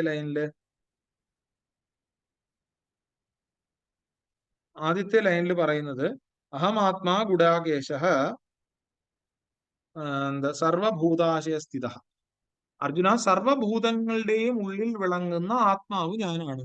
എല്ലാ ജീവജാലങ്ങളുടെയും ഉള്ളിൽ വിളങ്ങുന്ന ആത്മാവ് അത് ഞാനാണെന്ന് പറഞ്ഞു. അങ്ങനാണെങ്കിൽ ഈ കാണുന്ന ലോകമോ? എല്ലാ ജീവജാലങ്ങളുടെയും ഉള്ളിൽ ഭഗവാനാണെങ്കിൽ ഈ ലോകം ഭഗവാനിൽ നിന്ന് വ്യത്യാസമാണോ? അല്ലല്ല. കാര്യം എന്നാ? ഭഗവാനാണ് ലോകത്തിന്റെ ആദി, കോസ്, കാരണം, ലോകത്തിന്റെ കാരണം. അതേപോലെ ലോകത്തിന്റെ സ്ഥിതിയും ഭഗവാനാണ്, സ്ഥിതി കാരണവും ഭഗവാനാണ്. അതേപോലെ ലോകത്തിന്റെ ലയ അവസ്ഥയും ഭഗവാനാണ്. അപ്പം ആദിയും മധ്യവും അന്തവും എന്തിന്റെ? എല്ലാത്തിന്റെയും, ജീവജാലങ്ങളല്ല, എല്ലാ ഭൂതങ്ങളുടെയും ആദി എന്ന് പറഞ്ഞാൽ എന്റെ കോസ്, തുടക്കവും, മധ്യം എന്ന് പറഞ്ഞാൽ എന്റെ സ്ഥിതിയും, അതിന്റെ അന്തവും. അതായത് എല്ലാം ഭഗവാൻ തന്നെയാണ്. എന്റെ തുടക്കവും ഒടുക്കവും നമ്മൾ പറയില്ലേ, എല്ലാത്തിന്റെയും തുടക്കവും ഒടുക്കവും ഞാൻ തന്നെയാണ്. ഇതേ ഐഡിയ നമ്മൾ നേരത്തെ കണ്ടിട്ടുണ്ട്. എവിടാ? 7ാമത്തെ അധ്യായത്തിൽ ഇത് വന്നിട്ടുണ്ട്. 7ാമത്തെ അധ്യായത്തിൽ എത്രാമത്തെ ശ്ലോക? 7ാമത്തെ അധ്യായത്തിലും ഇതേപോലൊരു ശ്ലോകം വരുന്നുണ്ട്. ബീജം മാം സർവഭൂതാനാം വിദ്ധി പാർത്ഥ സനാതനം. അല്ല, അതല്ല.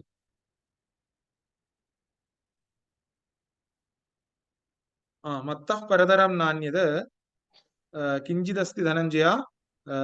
അത് ആ ശ്ലോകങ്ങള്. അഹം കൃഷ്ണ ഏഴാം അധ്യായത്തിലെ 6ാമത്തെ ശ്ലോകം എടുത്താല് ഇതേ പോയിന്റ് തന്നെ വരുന്നുണ്ട്. എന്താണ്? ഹം കൃഷ്ണസ്യ ജഗതഃ പ്രഭവഃ പ്രളയസ്തഥ. ഭാഷ മാറിയെന്ന് മാത്രമേ ഉള്ളൂ. അതായത് ഞാൻ മുഴുവൻ ജഗത്തിന്റെ ഉൽപ്പത്തി സ്ഥാനവും ലയസ്ഥാനവും ആകും. അപ്പൊ ഇടയ്ക്കുള്ള സ്ഥിതി കാരണം ഇത് ഞാൻ തന്നെയാണ് എന്നാണ് 7ാമത്തെ ശ്ലോകത്തിൽ പറയുക. അവിടെ 6, 7 ശ്ലോകത്തിൽ പറഞ്ഞ ഒരു ഐഡിയ ഇവിടെ ഒരു ശ്ലോകത്തിന്റെ ആദ്യ കൊണ്ട് ഭഗവാൻ പറഞ്ഞു. താല്പര്യം ഇത്രേ ഉള്ളൂ, എല്ലാം ഭഗവാൻ തന്നെയാണ് എന്നുള്ളതാണ് താല്പര്യം. ഹരിയോം. EV നാരായണ, ഹരിയോം. ഹരിയോം സ്വാമി. ഇപ്പൊ സ്വാമി പറഞ്ഞപ്പോഴാണ് എനിക്കൊരു പോയിന്റ് ഓർമ്മ വന്നത്. 6ാമത്തെ അധ്യായത്തില് ഇന്നലെ ഞാൻ ഒന്ന് സംസാരിക്കുമ്പോൾ അത് ഞാനൊന്ന് റെഫർ ചെയ്തായിരുന്നു. 29ാമത്തെ ശ്ലോകത്തിൽ പറയാണ്, പരമാത്മാവിൽ എല്ലാ ഭൂതങ്ങളും, ഭൂതങ്ങളിൽ പരമാത്മാവും, എല്ലാ ഭൂതങ്ങളിലും ഞാൻ പരമാത്മാവ് ഉണ്ട് എന്നുള്ള ഒരു സ്റ്റേറ്റ്മെന്റ് ഇപ്പൊ സ്വാമി പറഞ്ഞപ്പോഴാണ് ഞാനത് ഓർത്തത്. അപ്പൊ ഞാൻ വിചാരിച്ചു അതൊരു അദ്വൈത ഫിലോസഫിയുടെ ഒരു ബേസ് ആണെന്നാണ് ഞാൻ അപ്പോൾ കരുതിയത്. അത് പക്ഷേ 8ാമത്തെ ചാപ്റ്ററിൽ അക്ഷരബ്രഹ്മയോഗത്തിൽ പറയാണ്, എന്നിലേക്ക് ലയിക്കുവാൻ, എന്നിലേക്ക് പ്രാപിക്കുവാൻ നീ ഇതുപോലെയൊക്കെ ചെയ്യണമെന്ന് പറയണം. അപ്പൊ അതിന് രണ്ടല്ലേ? അപ്പൊ ഒന്ന് ഒരു അദ്വൈത ഫിലോസഫിയും മറ്റൊരു ദ്വൈത ഫിലോസഫി. അപ്പൊ ഇത് ഭഗവത്ഗീത എന്ന് പറഞ്ഞ ഏതിന്റെ ബേസ് ആണ് സ്വാമി? ചെറിയ സംശയം വന്നു. ലയിക്കുക എന്ന് പറയുന്നത് ഇത് ഓരോ വിദ്യാർത്ഥിക്ക് അനുസരിച്ചിട്ടാണ്. അദ്വൈതം തന്നെയാണ് ഭഗവത്ഗീതയിൽ പറയുക. കാര്യം അതുകൊണ്ടാണ് ഈ മഹാവാക്യ പ്രകരണം ഉണ്ടാകുന്നത്. ഓക്കെ, ഇനി നമ്മൾ കാണും ഇതേപോലുള്ള സ്റ്റേറ്റ്മെന്റുകൾ കാണും. നീ എന്റെ അംശമാണ് എന്നെല്ലാം കാണും. പക്ഷെ അത് ദ്വൈതമായത് കൊണ്ടല്ല, അത് ആ കോണ്ടെക്സ്റ്റ് വൈസ് ഭഗവാൻ പറയുന്നതാണ്. കോണ്ടെക്സ്റ്റ് വൈസ് പറയുന്നതായിരിക്കും ഭഗവാൻ. അല്ലാതെ ഇത് ഞാൻ തന്നെയാണ് എല്ലാം എന്നുള്ളത് വീണ്ടും വീണ്ടും വീണ്ടും ദ്വൈതം എന്നുള്ള രീതിയിലല്ല. ഇനി വേറൊരു തമാശ എന്താന്ന് വെച്ചാല്, ദ്വൈതികളും ഇതേ ഭഗവത്ഗീത എന്ന് പഠിക്കും. ആ സമയത്ത് ആ രീതിയിലായിരിക്കും അവർ വ്യാഖ്യാനിക്കുന്നത് എന്നുള്ളതേ ഉള്ളൂ. അല്ല, ഇത് രണ്ട് ഫിലോസഫിയും അതിന്റെ ബേസിസ് ആയിട്ട് വേദങ്ങളിലും ഉപനിഷത്തും ആയിട്ടാണല്ലോ എടുത്തിരിക്കുന്നത്. അപ്പൊ അതില് ഭഗവത്ഗീതയെ പറയുമ്പോഴേ അപ്പൊ ഏതിലേക്കാണ് ഈ ഭഗവത്ഗീതയെ നമ്മൾ മാറ്റി നിർത്തേണ്ടത്? നമ്മൾ അദ്വൈതം തന്നെയാണ്. ശ്രീ ശങ്കരാചാര്യ സ്വാമികൾ ഭാഷ്യം എഴുതിയിരിക്കുന്നതും ചിന്മയാനന്ദ സ്വാമിജിയെ പോലുള്ള, മധുസൂദന സരസ്വതി സ്വാമികളെ പോലുള്ള, ശങ്കരാചാര്യ സ്വാമികളെ പോലുള്ള, വിവേകാനന്ദ സ്വാമിയെ പോലുള്ളവരെല്ലാരും ഭഗവത്ഗീത എടുത്തിരിക്കുന്നത് അദ്വൈതം എന്നുള്ള രീതിയിൽ തന്നെയാണ്. അങ്ങനെയാണല്ലേ? നമ്മൾ ആ ശ്ലോകങ്ങൾ നമ്മൾ വ്യാഖ്യാനിക്കുന്ന സമയത്ത് അദ്വൈതമായിട്ട് തന്നെയായിരിക്കും നമ്മൾ വ്യാഖ്യാനിക്കുന്നത്. 15ാം അധ്യായം വരുമ്പോൾ ഇതേ കണക്കത്തെ ഒരു ശ്ലോകം വരും. ആ സമയത്തും അങ്ങനെ തന്നെയാണ് അല്ല, പക്ഷെ അക്ഷരബ്രഹ്മയോഗത്തിൽ കൃത്യമായിട്ട് പറയുന്നുണ്ട് എന്നിലേക്ക് എത്താനുള്ള വഴി, അല്ലെങ്കിൽ നീ എത്തില്ല, നീ വീണ്ടും ഈ ഇങ്ങനെ കറങ്ങിക്കൊണ്ടേ ഇരിക്കും നിന്റെ ജന്മം എന്നാണ് പറയുന്നത്. നീ ഈ കാര്യങ്ങളൊക്കെ ഫോളോ ചെയ്തിട്ടേ എന്നിലേക്ക് പ്രാപിക്കാൻ പറ്റുള്ളൂ. അത് ചെയ്യാൻ പറ്റാത്തവൻ, ആ യോഗസ്ഥിതിയിലേക്ക് എത്താൻ പറ്റാത്തവൻ വീണ്ടും ഈ ചക്രത്തിൽ, സംസാര ചക്രത്തിൽ കറങ്ങിക്കൊണ്ടേ ഇരിക്കും എന്ന് പറയുമ്പോഴേ അത് രണ്ടല്ലേ? അല്ല ഇപ്പൊ ഉദാഹരണം, സിമ്പിൾ ആയിട്ടൊരു ഉദാഹരണം പറയാം. 1ാം ക്ലാസ്സിലെ ബുക്കില് നമ്മള് എവിടാ സൂര്യൻ ഉദിക്കുന്നതെന്ന് പറയുന്നത്? കിഴക്ക് ഭാഗത്ത്. അതെ. 10ാം ക്ലാസ്സിലെ ബുക്കിൽ എവിടെ ഉദിക്കുന്നതെന്ന് പറയുന്നത്? അവരവിടെ പഠിപ്പിക്കും ഉദിക്കുന്നില്ല എന്ന് പറയും. ആ തോട്ട് ഡെവലപ്പ് ചെയ്ത് കൊണ്ടുവരുന്നതിന് വേണ്ടിയിട്ടാണ്. അപ്പൊ ഇത് തെറ്റാണോ? അല്ല. തെറ്റാണോ? അല്ല. പക്ഷേ ആ തോട്ട് ഡെവലപ്പ് ചെയ്യുന്നതിനനുസരിച്ചിട്ടാണ് ആചാര്യന്മാര് പറയാം ഇത് അദ്വൈതമായിട്ടുള്ള കൃതി തന്നെയാണ്. കാര്യം ആ വ്യാഖ്യാനത്തിൽ അദ്വൈതമായിട്ട് തന്നെയാണ് അത് പറയുന്നത്. ഓക്കെ, വേറെയും ചില സ്ഥലങ്ങളിൽ ഇതേ കണക്ക് വരാൻ സാധ്യതയുണ്ട്. പക്ഷെ വീണ്ടും അങ്ങ് പറഞ്ഞ ശ്ലോകം 8ാമത്തെ അധ്യായത്തിലെ ഏത് ശ്ലോകമാണ് ജി? 8ാമത്തതില്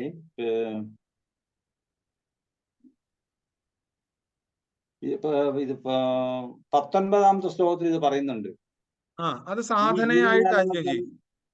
ജീവജാലങ്ങൾ തന്നെ അസ്വതന്ത്രനായി വീണ്ടും വീണ്ടും ജനിക്കുകയും പരമാർത്ഥ രാത്രിയുടെ ആരംഭത്തിൽ നശിക്കുകയും ചെയ്യുന്നു. അപ്പോൾ എന്നിൽ ലയിക്കുന്നില്ലെന്നാണ് അവിടെ അർത്ഥം വരുന്നത്.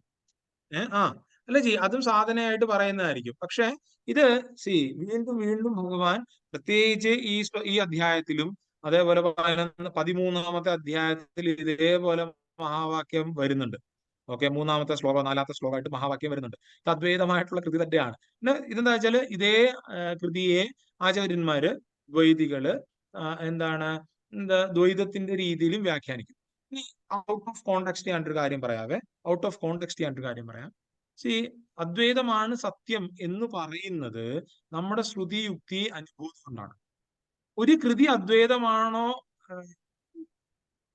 ദ്വൈതമാണോ എന്ന് പറയുന്നതിനേക്കാൾ നമ്മുടെ അനുഭവം ഏതിലേക്കാണ് കൂടുതൽ കണക്ട് ചെയ്ത് നിൽക്കുന്നതെന്ന് നമ്മൾ ആലോചിക്കണം. നമുക്ക് ഏതാണ് യുക്തിഭദ്രമായിട്ട് തോന്നുന്നതെന്ന് നോക്കാം.